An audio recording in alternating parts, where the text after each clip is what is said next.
আজ ঘাটাল বিদ্যাসাগর হাই স্কুলের মাঠে আরএসএস এর ঘাটাল প্রচার প্রমুখদের উদ্যোগ ও পরিচালনায় প্রশিক্ষণ ও মূল্যায়ন শিবির অনুষ্ঠিত হলো বিকাল 4:30 থেকে সন্ধ্যা 6টা পর্যন্ত।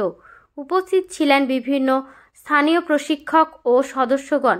উপস্থিত স্থানীয় প্রচার প্রমুখ জেলা কার্যক্রম এর তপন মণ্ডল ও মদন সিং সহ অন্যান্যরা। স্থানীয় প্রচার প্রমুখ কার্যকর্তাগণ জানান, নিয়মিত প্রশিক্ষণের মূল্যায়ন এবং আরএসএস এর আদর্শ ও দেশপ্রেম এবং সমাজসেবামূলক চিন্তাধারাকে প্রস্ফুটিত করার জন্যই এই শিবির। তথ্য ও রিপোর্টে গঙ্গাধর রায়ের সাথে সুজয় পাজা, সংবাদ পাঠে আমি পায়েল মান্না পাজা, ঘাটাল বার্তা। রাষ্ট্রীয় স্বয়ংসেবক সংঘের দুদিনের প্রশিক্ষণ পর্ব হয়। প্রারম্ভিক পর্ব যা গত বছর থেকে শুরু হয়েছে, সেই প্রারম্ভিক পর্ব এবছর হবে এখানে এপ্রিল মাস থেকে। তখন সম্পূর্ণ পরীক্ষা বন্ধ থাকবে, কৃষিকার্য অনেকটা হালকা থাকবে। আমরা যদি পারি সেখানে স্বয়ংসেবককে পাঠাতে, তাহলে তারা প্রশিক্ষিত হয়ে তারা চরিত্রবান হবে, তারা দেশভক্ত হবে, তারা পারিবারিকভাবে তার পিতামাতাকে ভক্তি করবে, আমাদের দেশের সংস্কৃতির চর্চা করবে, তারা দেশ বিরোধী হবে না। আমরা আপনাদের কাছে আহ্বান করব, আমাদের সেই প্রশিক্ষণ বর্গে প্রত্যেককে পাঠান। আমাদেরকে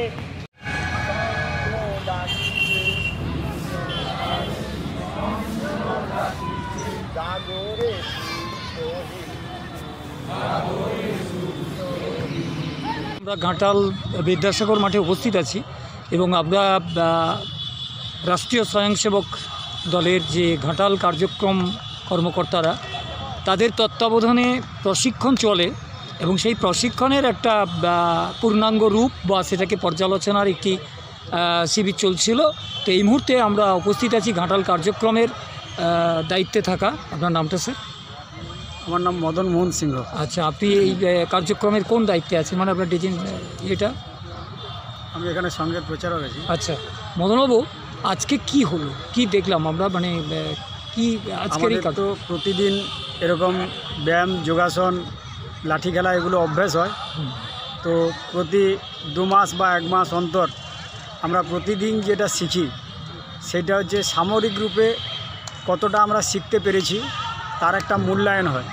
সেরকমই একটি মূল্যায়ন আজকে ছিল এবং এই মূল্যায়নের যারা এখানকার কর্মকর্তা ছিলেন, তো তারা এই মূল্যায়নের যোজনা করেছেন, বৈঠক করেছেন।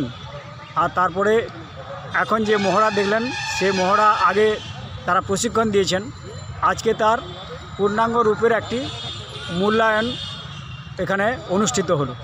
এখানে আপনাদের কর্মকর্তাদের মধ্যে উল্লেখযোগ্য কারা আছে? মানে এখানে কর্মকর্তাদের মধ্যে উল্লেখযোগ্য, আমাদের তো কর্মকর্তা বলতে আমরা স্বয়ংসেবক বলি, আমরা সবাই স্বয়ংসেবক।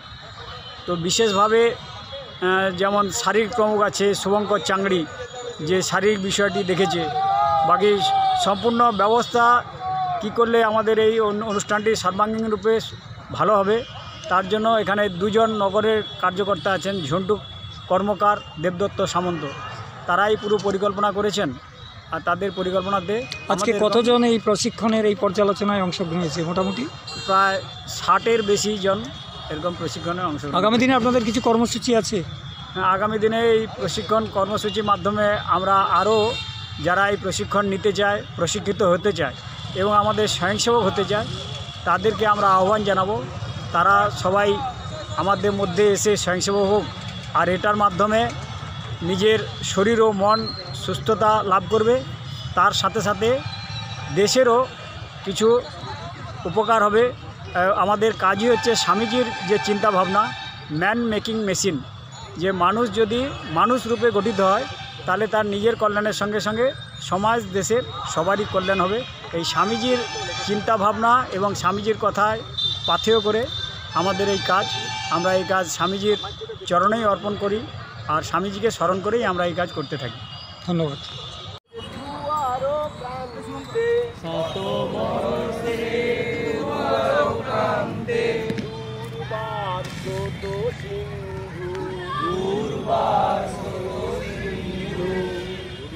সারথি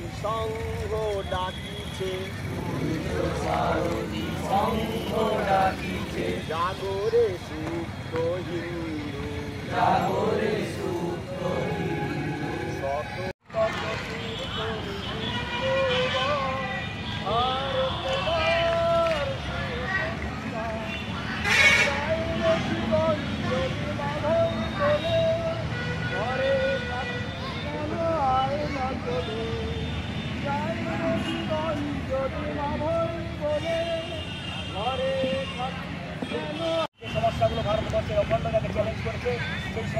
সমস্যায় স্বয়ংসেবকেরা কিন্তু মাথা ঘামিয়েছে। তারা নিজেদের ধন মন তন সমর্পণ করে রাষ্ট্রকে শান্তিপূর্ণ রাখার কর্মযজ্ঞে সামিল হয়েছে। আমরা যদি দেখি যে ভারতবর্ষকে যখন বারবার বিরোধী রাজনীতি দ্বারা আক্রান্ত হচ্ছে, সেই সময় নেতৃত্ব থেকে যে ভারতবর্ষের জনসাধারণ তারা নিজেদের মতো জীবনযাপন করছে, তাদের মধ্যে দেশভক্তির ভাব জাগাতে হবে। আমরা এই শুনলাম যে সঙ্গীতের মধ্য দিয়ে আমাদের সুস্থ হিন্দু সমাজকে জাগ্রত হতে হবে। এই জাগ্রত হতে হবে এই উদ্দেশ্য নয়, কাউকে হিংসার উদ্দেশ্য নয়, কিন্তু যারা আমাদেরকে আমাদের ভূখণ্ডকে আমাদের অভ্যন্তর নিরাপত্তাকে চ্যালেঞ্জ করবে তাদেরকে সজাগ করার জন্য আমাদের হিন্দু সমাজকে সচেতন হতে হবে। আমরা যদি দেখি যে ভারতবর্ষ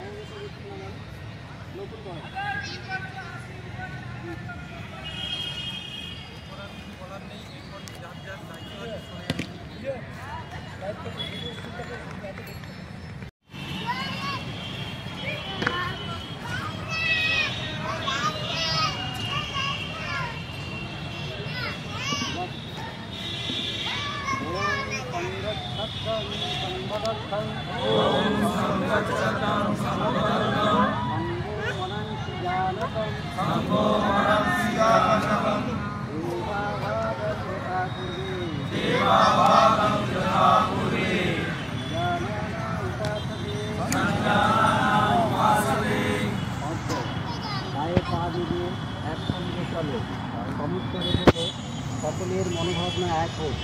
পুরাকালে দেবতারা এভাবেই অধিকার লাভ করেছিল। যারা একযোগে কাজ করে তারা সকলের নিজে নিজে অভিষ্ট লাভ করে থাকে। ওম সংগচ্ছত্তং সংগদত্তং ওম সংগচ্ছত্তং সংগদিতোহম দয়াহিন্দু ভূমে সুবর্ধিতোহম মহামঙ্গলে পুণ্যভূমে তদার্থে মহামঙ্গলে পুণ্যভূমে तत्वे सखायो नमस्ते नमस्ते तत्वे